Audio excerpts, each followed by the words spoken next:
Morning all of you, welcome back to the channel. So कैसे हैं आप लोग? होप सब कुछ प्रिपरेशन सब अच्छी चल रही होगी, राइट?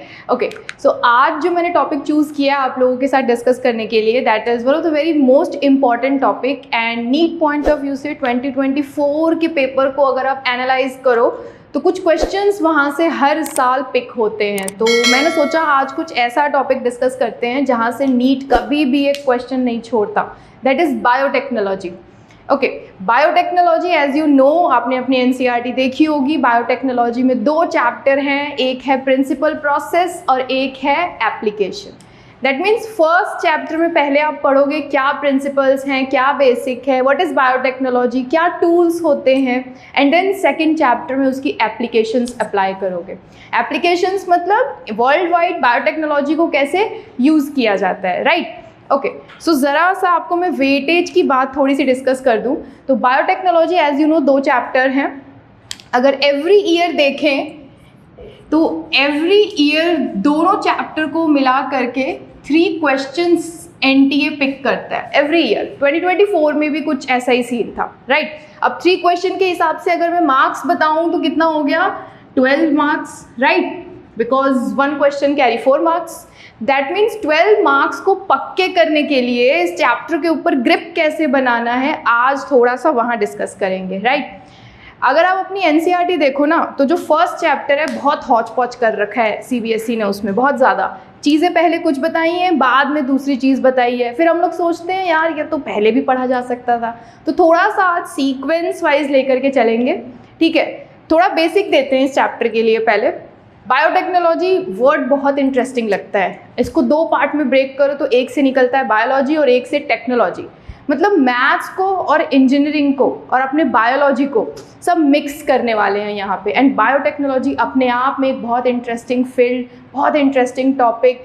बोरिंग नहीं होता है ये समझने में क्योंकि टूल्स एंड टेक्निक्स होती हैं। ऐसा लगता है कि लैब में खड़े होकर काम कर रहे हैं, तो थोड़ा वैसा पढ़ने वाले हैं, ठीक है? चलो, तो I hope molecular basis of inheritance आपने अच्छे से पढ़ा होगा। मॉलिक्यूलर बेसिस ऑफ इनहेरिटेंस में काफ़ी कुछ डीएनए के बारे में है।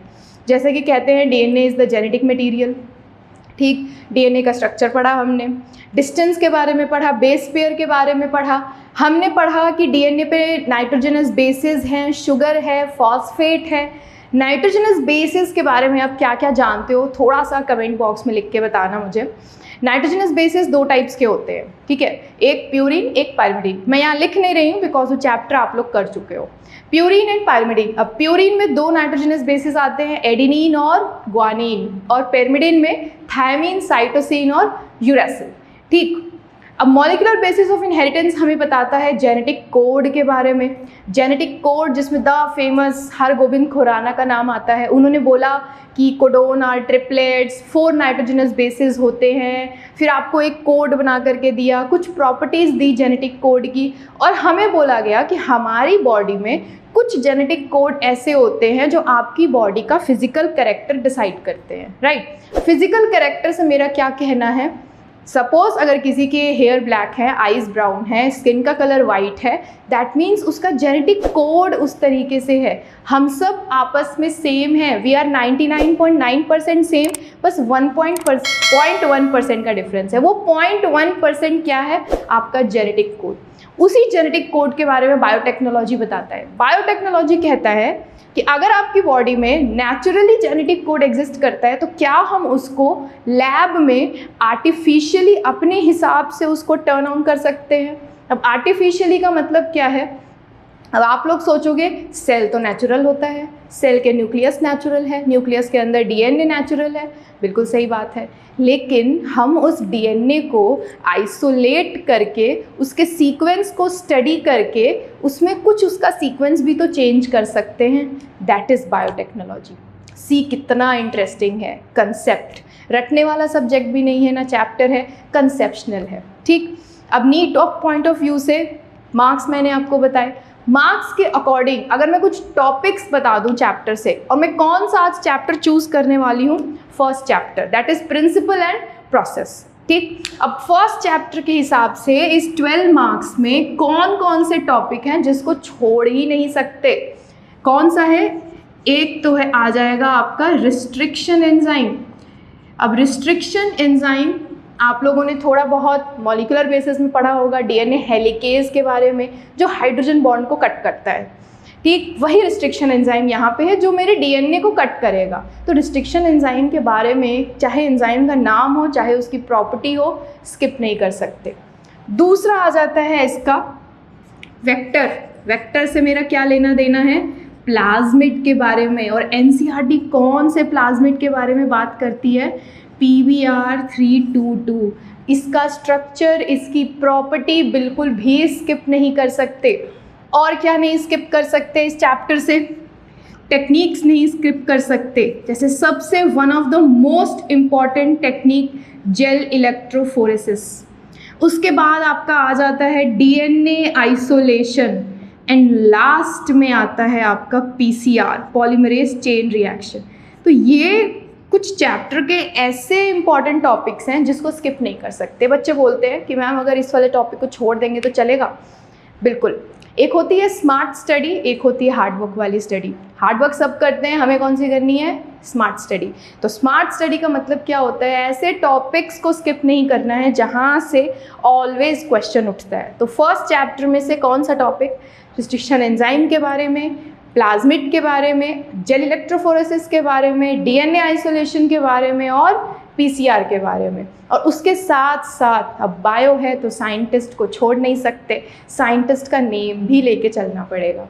जहाँ तक बात रही ईयर्स की, तो कोई कोई ऐसी टेक्निक होती है जिसमें आप ईयर स्किप नहीं कर सकते, लेकिन किसी किसी चीज़ में ईयर स्किप कर सकते हैं, राइट। जैसे PCR की बात करें, आपका डीएनए आइसोलेशन की बात करें, या फिर प्लाज्मिड सबसे पहले किसने आइसोलेट किया उसकी बात करें, तो ये वाले ईयर आप लोग स्किप नहीं कर सकते जितनी एनसीईआरटी बोलती है। और ये बात ध्यान रखनी है, एनसीईआरटी के बाहर, एनसीईआरटी की लाइन के बाहर ज़्यादा दिमाग लगाने की ज़रूरत है नहीं। चलो तो चैप्टर शुरू करते हैं। और चैप्टर शुरू करने से पहले आई विल टेल अपनी एनसीईआरटी, अपना नोटबुक एंड थोड़े से पेन। थोड़े से पेन का मतलब है थोड़ा कलरफुल पेन, बिकॉज यहाँ जो डायग्राम बनने वाला है उसको अगर एक पेन से बना दिया और फिर रिवाइज करने बैठोगे कुछ समझ में नहीं आएगा कौन सी चीज़ कहाँ थी। ठीक है, तो चलो शुरू करते हैं फिर आज का चैप्टर। ओके, सो एक होता है डीएनए और एक होता है रिकॉम्बिनेंट डीएनए। अब रिकॉम्बिनेंट वर्ड पहली बार आया होगा। रिकॉम्बिनेंट का मतलब क्या होता है, कुछ नया, राइट। रिकॉम्बिनेंट प्रोडक्ट, और रिकॉम्बिनेंट की जगह मैं अगर हाइब्रिड वर्ड यूज़ करूँ, हाइब्रिड मतलब भी न्यू होता है, राइट, कि हाइब्रिड प्रोडक्ट है, हाइब्रिड वेजिटेबल है। सिमिलरली रिकॉम्बिनेंट डीएनए, ऐसा डीएनए बायोटेक्नोलॉजी को यूज़ करके बनाएंगे जिससे हम किसी की फिजिकल प्रॉपर्टी को चेंज कर सके। और बायोटेक का सबसे बड़ा एग्जाम्पल तो कोविड वैक्सीन। कोविड वैक्सीन को बनाया किस टेक्निक ने, बायोटेक्नोलॉजी ने। सारी बायोटेक्नोलॉजी की टेक्निक यूज़ करी है, ठीक। अब मैं बात कर रही थी आप लोगों से जेनेटिक कोड की। जेनेटिक कोड से क्या लेना देना है, जेनेटिक कोड आपका यही होता है, इसी को कहते हैं genetic code, molecular basis of inheritance. फिर इसका आप कॉम्प्लीमेंट्री बना रहे थे इस तरीके से, राइट, ये था जेनेटिक कोड। अब इसमें मैं अगर आपको एग्जाम्पल बोल दूँ कि यहाँ से लेकर के यहाँ तक जो आपको अंडरलाइन किया और जो 4 बेस पेयर दिख रहा है, ये कोड क्या कोड करता है, ब्लैक हेयर कलर। कैसे हेयर कलर के लिए, ब्लैक हेयर कलर। अब मैंने कहा कि मैं इस डीएनए को सेल से आइसोलेट करके इसका जेनेटिक कोड चेंज कर दूंगी ताकि हेयर कलर मेरे अकॉर्डिंग चेंज हो जाए। कैसे चेंज करेंगे, मैंने अब इसके जेनेटिक कोड को, डीएनए को आइसोलेट करा इस तरीके से, और ये वाला जो बेस पेयर था इसको मैंने कर दिया चेंज। कुछ ऐसा बेस पेयर रख दिया और था कैसा, इस तरीके से, राइट। अब ये मत समझना कि जेनेटिक कोड निकाला, इरेज किया और पेन से नया लिख दिया, नहीं। मॉलिक्यूलर बेसिस के लास्ट चैप्टर में एक वर्ड पढ़ा होगा, बायोइन्फॉर्मेटिक्स। बायोइन्फॉर्मेटिक्स क्या है, ये सारा डेटा कहाँ स्टोर होता है, एक कंप्यूटर में, राइट। अब कंप्यूटर में डेटा सारा स्टोर है, उस टेक्निक को बायोइन्फॉर्मेटिक्स कह रहे हैं। बायोइन्फॉर्मेटिक्स और बायोटेक्नोलॉजी दोनों टेक्निक को यूज़ करके जेनेटिक कोड को चेंज किया जाता है with proper tools, techniques, enzymes, and वो बहुत बड़ा एक प्रोजेक्ट होता है। चलो तो पहले कैसा था ये जेनेटिक कोड, उसको मैंने कैसा चेंज कर दिया, ऐसा। अब इसका कॉम्प्लीमेंट्री अगर बनाओगे तो कॉम्प्लीमेंट्री भी तो चेंज होगा, तो कॉम्प्लीमेंट्री भी चेंज कर दिया मैंने। अब जहाँ ये genetic code black hair colour के लिए कोड कर रहा था, यहाँ किसके लिए कोड करने लगेगा, ब्राउन हेयर कलर के लिए। ये तो एकदम जादू टाइप हो गया, जादू ही है, राइट। अब इस चीज़ को कहाँ यूज़ कर रहे हैं लेटेस्ट में, आर्टिफिशियल एम्ब्रियो बनाने के लिए। आर्टिफिशियल एम्ब्रियो का मतलब है, मान लो जो बेबी पैदा होते हैं कुछ जेनेटिक डिसऑर्डर के साथ पैदा होते हैं। अब किसी फैमिली को पता है कि उनके जीन्स में, उनके फैमिली में वो डिसऑर्डर का जीन है, तो they will not try to have that baby naturally, उसको आर्टिफिशियली ट्राई करेंगे और आर्टिफिशियली हम उस जीन को साइलेंट कर देंगे ताकि उस बेबी को वो डिसऑर्डर ना हो। तो कहीं पे ये टेक्निक यूज़फुल भी होती है लेकिन कभी कभार हैज़ार्डस भी हो जाती है। कहते हैं ना कि टेक्नोलॉजी जितनी ज़्यादा बढ़ती जाती है खतरा भी उतना ही बढ़ता जाता है, तो इस चीज़ को कभी कभी हैज़ार्डस चीज़ों में भी यूज़ करते हैं। ये था बेसिक बायोटेक का, लेकिन यहाँ तक पहुँचते कैसे हैं, ऐसे ही थोड़ी पहुँच जाते हैं। सबसे पहले हेडिंग डालना, process of recombinant DNA technology. Recombinant DNA को बनाएंगे कैसे, क्या हेडिंग डालनी है, process of recombinant DNA technology. RDNA का मतलब क्या लिखा है, रिकॉम्बिनेंट डीएनए टेक्नोलॉजी। ठीक, सबसे पहला हेडिंग आज की क्लास का। अब रिकॉम्बिनेंट डीएनए है, मतलब डीएनए रहता कहाँ है, सेल के न्यूक्लियस के अंदर। अब मुझे न्यूक्लियस में से डीएनए को आइसोलेट करना पड़ेगा, तो इसका सब हेडिंग क्या होगा, सबसे पहला डीएनए आइसोलेशन। क्या सब हेडिंग होगा इसका, डीएनए आइसोलेशन। और डीएनए को आइसोलेट कहाँ से करेंगे, फ्रॉम न्यूक्लियस। ये तो पढ़ाई था मॉलिक्यूलर बेसिस में कि न्यूक्लियस के अंदर जेनेटिक मटेरियल होता है, डीएनए भी, आरएनए भी, प्रोटीन भी, और काफ़ी चीज़ें होती हैं। इन सारी चीज़ों में से किसको आइसोलेट करना है, डीएनए को। ठीक, अब मैं अगर एक डायग्राम बनाऊं, ये सेल और ये न्यूक्लियस, ये सेल की मेम्ब्रेन है। ठीक, अब 11th क्लास में पढ़ा होगा या नॉर्मली भी जानते ही, ये सेल मेम्ब्रेन क्या होती है, ये फॉस्फोबाइलिपिड की होती है। मतलब बाइलिपिड मतलब लिपिड्स की लेयर की बनी है, और ये क्या है अंदर, न्यूक्लियस, और न्यूक्लियस के अंदर है ये रहा डीएनए, जेनेटिक मटेरियल। अब इतनी अंदर से डीएनए को आइसोलेट करना है, तो कायदा तो ये कहता है सबसे पहले इस वाली मेम्ब्रेन को ब्रेक करना पड़ेगा, फिर इसको ब्रेक करना पड़ेगा, तब जाके अंदर के डीएनए तक पहुंचोगे। कोई बात नहीं, ब्रेक कर सकते हैं, बिल्कुल कर सकते हैं ब्रेक। कैसे ब्रेक करेंगे, ये लिया मैंने एक बीकर। ठीक, इस बीकर में है सॉल्यूशन। क्या है इस बीकर में, सेल का सॉल्यूशन।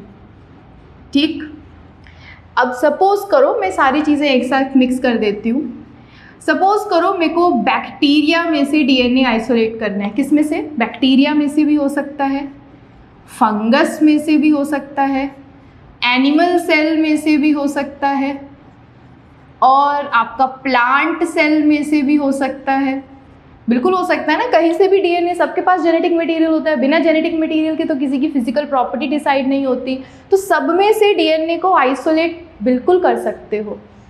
लेकिन यहाँ पे समझना क्या है, कौन से एंजाइम को यूज़ करेंगे कि डीएनए आइसोलेट हो जाएगा। तो नॉर्मल सी बात याद रखनी है, जो जिस तरीके का है उस तरीके का एंजाइम यहाँ पे आप यूज़ करोगे। ठीक, अब बैक्टीरिया में कौन सा एंजाइम यूज़ कर लोगे, लाइसोजाइम। फंगस में किसका यूज़ कर लोगे, काइटिनेज। एनिमल सेल में क्या यूज़ कर लोगे, लाइपेज, क्योंकि लिपिड बाइलेयर का बना है तो लिपिड से ही तोड़ेंगे। प्लांट सेल में क्या यूज़ करोगे, सेल्यूलेज। क्यों, प्लांट सेल दो होती है ना, सेल वॉल और सेल मेम्ब्रेन, और सेल वॉल किसकी बनी होती है, सेल्यूलोज की, तो क्या यूज़ कर लेंगे, सेल्यूलेज यूज़ करेंगे। एनिमल सेल किससे बना है, फॉस्फोबाइलिपिड, तो लाइपेज यूज़ करेंगे। फंगस की काइटिन होती है तो काइटिनेज, और बैक्टीरिया लाइसोजाइम। ये सारे एंजाइम्स आप किसके लिए यूज़ करोगे, इन सब की सेल मेम्ब्रेन को ब्रेक करने के लिए, किसकी, सबकी सेल मेम्ब्रेन को ब्रेक करने के लिए। और तब जा कर के कहाँ पहुँच जाओगे, होगा क्या इससे, ब्रेकिंग द सेल मेम्ब्रेन।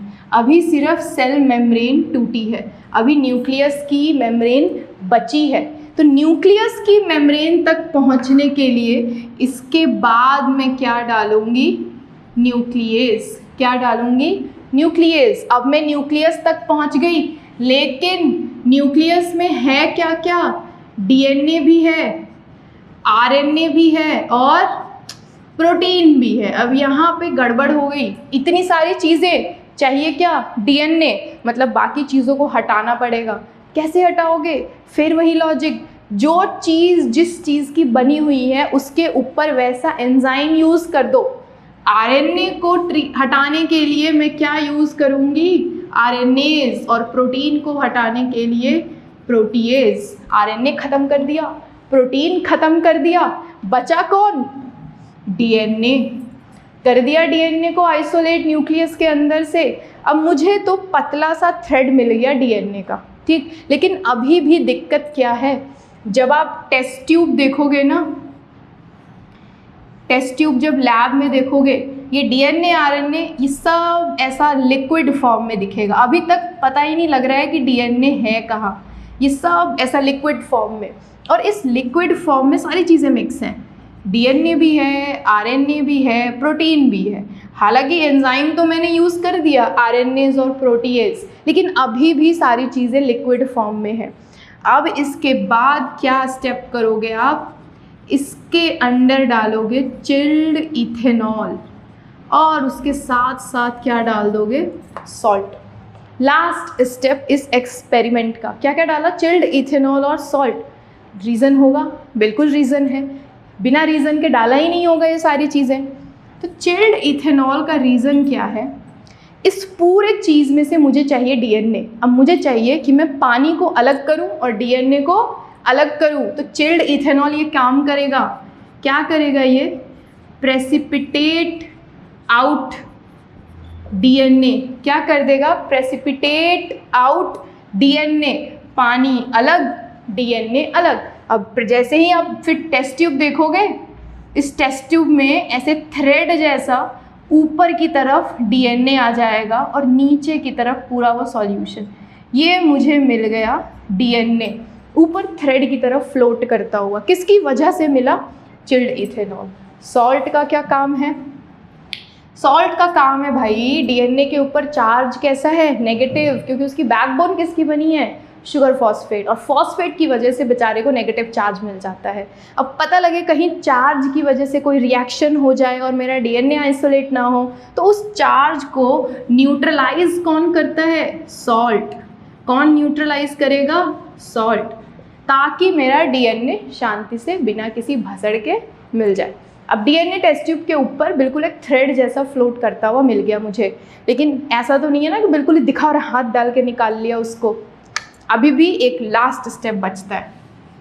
अब टेस्ट ट्यूब में मुझे डीएनए के थ्रेड्स ऐसे दिख रहे हैं, ये रहे डीएनए के थ्रेड और ये रहा सॉल्यूशन। अब मैं क्या करूँगी, एक लूँगी ग्लास रॉड। क्या लिया, ग्लास रॉड। और ग्लास रॉड बिल्कुल ऐसा सिलेंड्रिकल शेप का पतला टाइप होता है। ग्लास रॉड लिया, हल्का सा टेस्ट ट्यूब को टेढ़ा किया, ग्लास रॉड को उसमें पूरा कॉइल किया और डीएनए को बाहर निकाला। इस स्टेप को कहते क्या है, स्पूलिंग। क्या कहते हैं इस स्टेप को, स्पूलिंग। और स्पूलिंग का मतलब क्या होता है, taking out DNA with the help of glass rod, with the help of glass rod। अब ग्लास रॉड में आपको डीएनए के फाइबर्स मिल जाएंगे। तो ये सारे स्टेप के एक्सपेरिमेंट से हमने किया क्या, न्यूक्लियस में से डीएनए को आइसोलेट कर दिया। तो प्रोसेस ऑफ आरडीएनए में पहली चीज़ हमने क्या पढ़ी, डीएनए आइसोलेशन। क्या पढ़ा सबसे पहला चीज़? DNA isolation. न्यूक्लियस में से डीएनए को आइसोलेट कैसे किया? तो एंड में आपको दिख गया ग्लास रॉड पे डीएनए।